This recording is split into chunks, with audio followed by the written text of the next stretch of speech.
Boa tarde a todos, nós somos os alunos do Grupo 2 e iremos falar para vocês sobre o transporte ferroviário.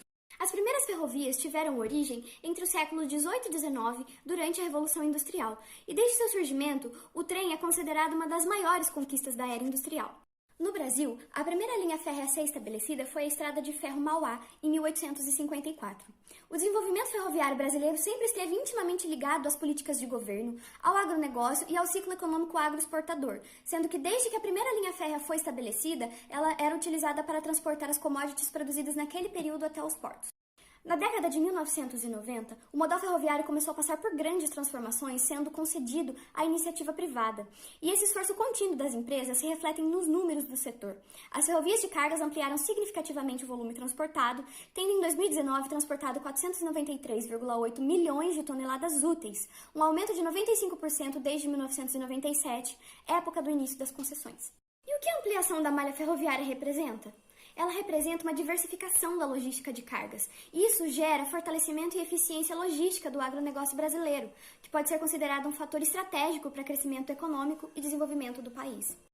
Em 1922, a malha ferroviária brasileira já apresentava 29 mil quilômetros de extensão, e na década de 30, isso já poderia ser considerado uma malha ferroviária desenvolvida se comparada a outros países. No entanto, na década de 1950, com o processo de industrialização e urbanização, o modal ferroviário começou a perder espaço para o modal rodoviário. No mapa ao lado, podemos observar como é feita a distribuição da malha ferroviária brasileira e está destacado as suas 13 ferrovias principais. No Brasil, o preço do transporte de cargas fica mais caro diariamente e poderia haver uma diminuição dos custos se houvesse escoamento eficiente através das ferrovias e portos. No entanto, muitos dos projetos são superfaturados e mal construídos. Como exemplo do que aconteceu na Ferrovia Norte-Sul. O trecho entre Palmas, no Tocantins, e Anápolis, em Goiás, estava em obras há 26 anos em 2013, quando ocorreu uma super safra de grãos. E aqui citamos o caso de uma empresa de farelo de soja de Anápolis, que não pôde transportar o seu produto pela ferrovia porque ela estava inacabada. Então, o farelo foi levado por caminhões, que percorreram mais de 3 mil quilômetros até o porto. Se a ferrovia tivesse operando, esse custo com frete poderia ser reduzido, criando condições para expandir os negócios da empresa.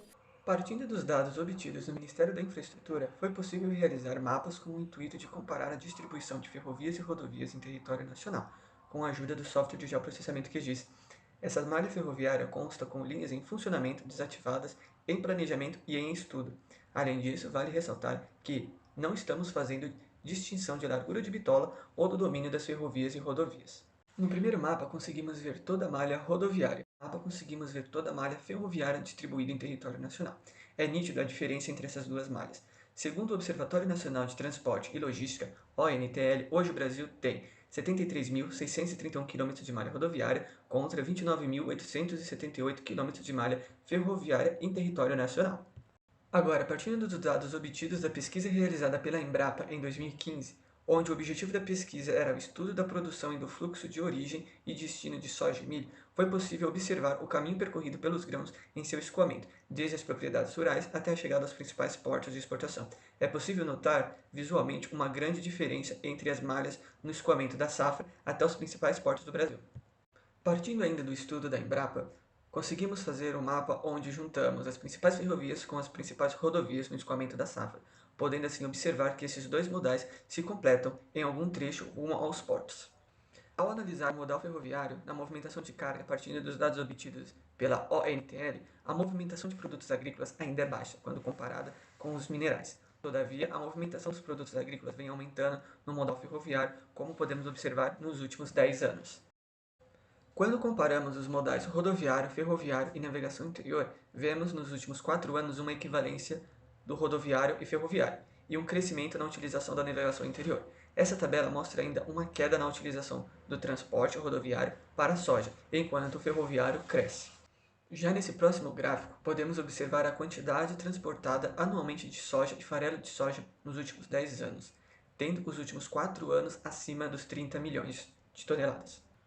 Nesse próximo gráfico, podemos observar as operações ferroviárias em direção aos portos em 2020. É percebido que as ferrovias levam mais para os portos do que trazem deles. Essa informação é importante, pois podemos tornar as ferrovias mais eficientes ao retornar dos portos. E por fim, temos esse último gráfico, onde mostramos a distribuição de malha ferroviária entre as concessionárias no Brasil. Então, esse primeiro gráfico ele mostra como que se comporta, né, o transporte ferroviário em relação ao rodoviário e ao aquaviário. E aí a gente pode ver que a Rússia é o país onde as ferrovias contam com maior representatividade na matriz de transporte, aproximadamente 80%. E o Brasil está em sexto lugar aí dentre os três, com uma representatividade maior em relação ao rodoviário. Bom, nesse slide eu trago um pouco sobre a densidade das malhas ferroviárias, como a gente pode ver nessa imagem comparado com outros países. E o Brasil ele apresenta uma baixa densidade da malha comparado com os países de dimensões continentais, como parecidos, né, como o Canadá, a Índia e a China. E mesmo diante de seus pares aqui na América Latina, como o México e a Argentina. Então essa imagem ela resume muito isso, trazendo dados em quilômetros quadrados, em quilômetro. Bom, então para fechar essa comparação eu trouxe um pouco da importância das ferrovias na logística. E para a gente ter uma ideia, né, 95% dos minérios que chegam aos portos brasileiros vêm pelos trilhos. E esse modal ele responde pelo transporte de mais de 45% dos granéis sólidos agrícolas exportados. No caso do açúcar, por exemplo, esse índice é de 49%, chega a ser um pouquinho maior.